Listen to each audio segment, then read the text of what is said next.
मंच पर उपस्थित पश्चिम बंगाल के राज्यपाल श्रीमान जगदीप धनखड़ जी, केंद्र सरकार में मेरे सहयोगी मंत्री श्री धर्मेंद्र प्रधान जी, देबाश्री चौधरी जी, सांसद दिव्येंदु अधिकारी जी, विधायक तापसी मंडल जी, भाइयों और बहनों, आज पश्चिम बंगाल सहित समूचे पूर्वी भारत के लिए एक बड़ा महत्वपूर्ण अवसर है। पूर्वी भारत की कनेक्टिविटी और स्वच्छ ईंधन के मामले में आत्मनिर्भरता के लिए आज बहुत बड़ा दिन है। विशेष तौर पर इस पूरे क्षेत्र की गैस कनेक्टिविटी को सशक्त करने वाले बड़े प्रोजेक्ट्स आज राष्ट्र को समर्पित किए गए हैं। आज जिन 4 प्रोजेक्ट्स का लोकार्पण और शिलान्यास किया गया है, उनसे पश्चिम बंगाल सहित पूर्वी भारत के अनेक राज्यों में ईज ऑफ लिविंग और ईज ऑफ डूइंग बिजनेस दोनों बेहतर होंगे।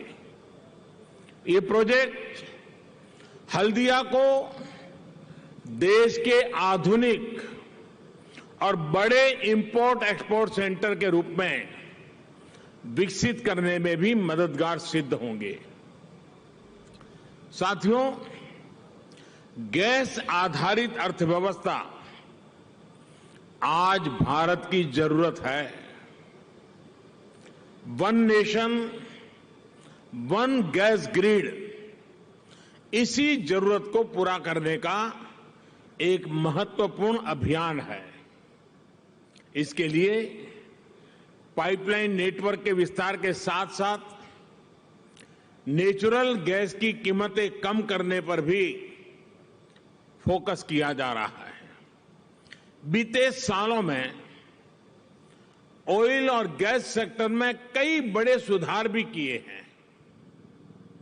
हमारे इन प्रयासों का परिणाम है कि आज भारत पूरे एशिया में गैस की सबसे ज्यादा खपत करने वाले देशों में शामिल हो गया है। इस साल बजट में देश ने स्वच्छ और सस्ती ऊर्जा के लिए हाइड्रोजन मिशन की भी घोषणा की है, जो क्लीन फ्यूल के अभियान को सशक्त करेगा। साथियों, 6 साल पहले जब देश ने हमें अवसर दिया था, तो विकास की यात्रा में पीछे रह गए पूर्वी भारत को विकसित करने का एक प्रण लेकर हम चले थे। पूर्वी भारत में जीवन और कारोबार के लिए जो आधुनिक सुविधाएं चाहिए, उनके निर्माण के लिए हमने एक के बाद एक अनेक कदम उठाए। रेल हो, रोड हो, हवाई अड्डे हो, जलमार्ग हो, पोर्ट हो, ऐसे हर सेक्टर में काम किया गया। इस क्षेत्र की सबसे बड़ी समस्या ये पारंपरिक कनेक्टिविटी का अभाव तो था ही, गैस कनेक्टिविटी एक बहुत बड़ी दिक्कत थी। गैस के अभाव में पूर्वी भारत में नए उद्योग तो क्या, पुराने उद्योग भी बंद हो रहे थे। इसी समस्या को दूर करने के लिए पूर्वी भारत को पूर्वी बंदरगाहों और पश्चिमी बंदरगाहों से जोड़ने का फैसला लिया गया। साथियों, प्रधानमंत्री ऊर्जा गंगा पाइपलाइन इसी लक्ष्य के साथ आगे बढ़ रही है। आज इसी पाइपलाइन का एक और बड़ा हिस्सा जनता की सेवा में समर्पित हो चुका है। लगभग 350 किलोमीटर की डोभी दुर्गापुर पाइपलाइन बनने से पश्चिम बंगाल के साथ साथ बिहार और झारखंड के 10 जिलों को सीधा लाभ होगा। इस पाइपलाइन को बनाते समय करीब 11 लाख मैंडेज का रोजगार यहां के लोगों को मिला है। अब जब ये पूरी हो गई है तो इन तमाम जिलों के हजारों परिवारों के किचन में पाइप से सस्ती गैस पहुंच पाएगी। सीएनजी आधारित कम प्रदूषण वाली गाड़ियां चल पाएगी। इसके साथ साथ इससे दुर्गापुर और सिंदरी के खाद कारखाने के लिए भी गैस की निरंतर सप्लाई संभव हो पाएगी। इन दोनों कारखानों की ताकत बढ़ने से रोजगार के नए अवसर बनेंगे और किसानों को पर्याप्त और सस्ती खाद मिल पाएगी। मेरा गेल और पश्चिम बंगाल सरकार से आग्रह रहेगा कि जगदीशपुर हल्दिया और बोकारो धामरा पाइपलाइन के दुर्गापुर हल्दिया जंक्शन को भी जल्द से जल्द पूरा करने का प्रयास करें। साथियों, नेचुरल गैस के साथ साथ इस क्षेत्र में एलपीजी गैस के इंफ्रास्ट्रक्चर को मजबूत करने के लिए लगातार काम चल रहा है।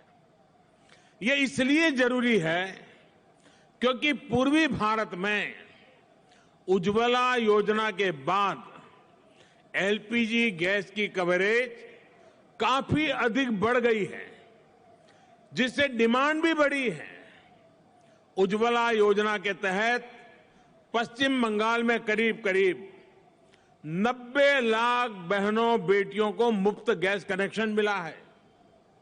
इनमें से भी 36 लाख से ज्यादा एसटी और एससी वर्ग की महिलाएं हैं। वर्ष 2014 में पश्चिम बंगाल में एलपीजी गैस की कवरेज सिर्फ 41% थी। हमारी सरकार के लगातार प्रयास से अब बंगाल में एलपीजी गैस की कवरेज 99% से ज्यादा हो गई है। कहां 41 और कहां 99 से भी ज्यादा। इस बजट में तो देश में उज्ज्वला योजना के तहत 1 करोड़ और मुफ्त गैस कनेक्शन गरीबों को देने का प्रावधान किया गया है। इस बढ़ती डिमांड को पूरा करने में हल्दिया में बनाए एलपीजी इंपोर्ट टर्मिनल बहुत अहम भूमिका निभाएगा। पश्चिम बंगाल, उड़ीसा, बिहार, झारखंड, छत्तीसगढ़, यूपी और नॉर्थ ईस्ट के करोड़ों परिवारों को इससे सुविधा मिलेगी। इस सेक्टर से 2 करोड़ से ज्यादा लोगों को गैस सप्लाई मिलेगी।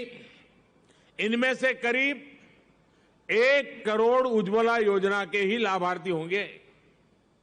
साथ ही इससे सैकड़ों रोजगार यहां के नौजवानों को मिलेंगे। साथियों, क्लीन फ्यूल को लेकर अपनी प्रतिबद्धता को पूरा करने के लिए आज यहां BS6 फ्यूल बनाने वाले प्लांट की कैपेसिटी को बढ़ाने का काम भी शुरू किया गया है।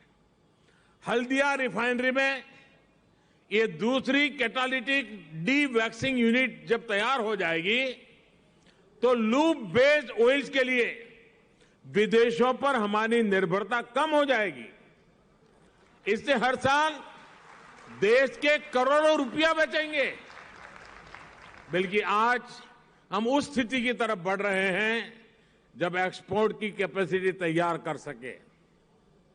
साथियों, पश्चिम बंगाल को फिर से देश के अहम ट्रेडिंग और इंडस्ट्रियल सेंटर के रूप में विकसित करने के लिए हम निरंतर काम कर रहे हैं। इसमें पोर्ट लेड डेवलपमेंट का बेहतरीन मॉडल है।